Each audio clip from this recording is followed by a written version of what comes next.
So we start with over here, everything is in there for people to use, the dresses, the bias tape, the little labels, and then the finished dresses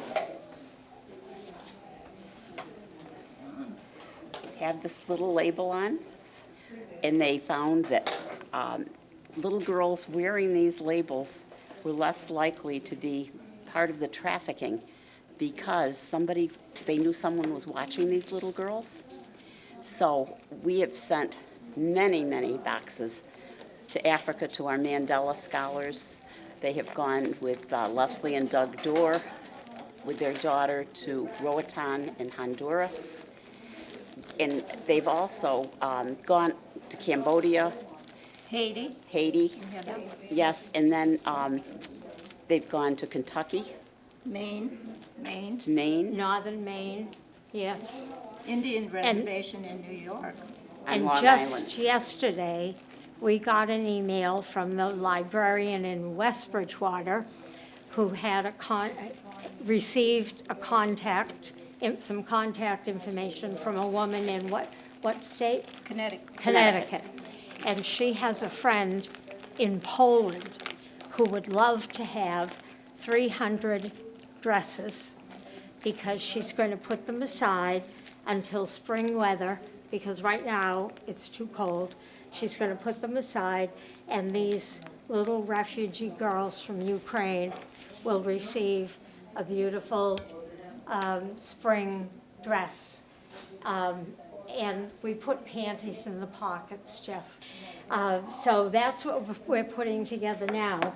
The dresses that came in today, these are Many all of the them. ones that came in today that were sewn by our wonderful women.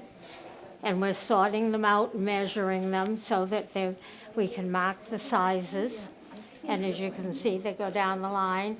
And right down there at the sewing machine is our faithful Marie Amelot, who comes every time we're here and sews dresses.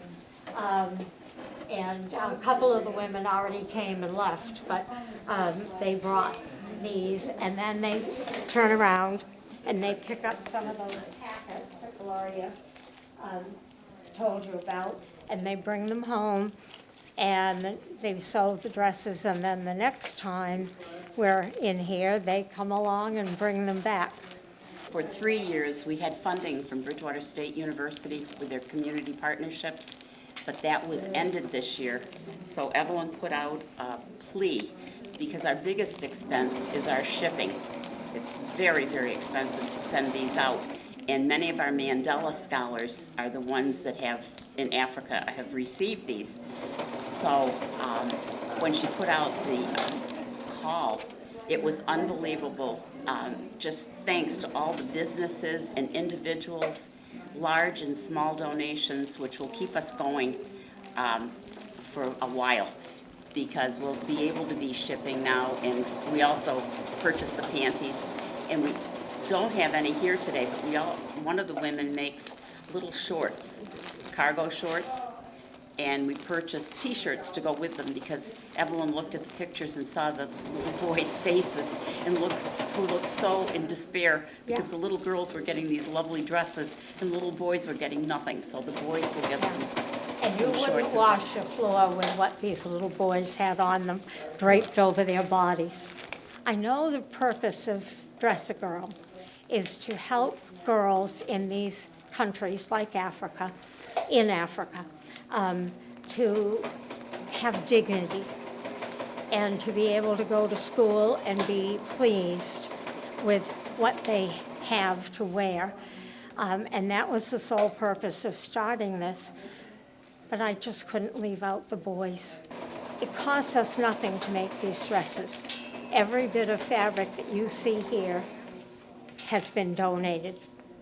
Every single bit. And Evelyn's daughter-in-law cuts bias, the leftover fabric, into bias.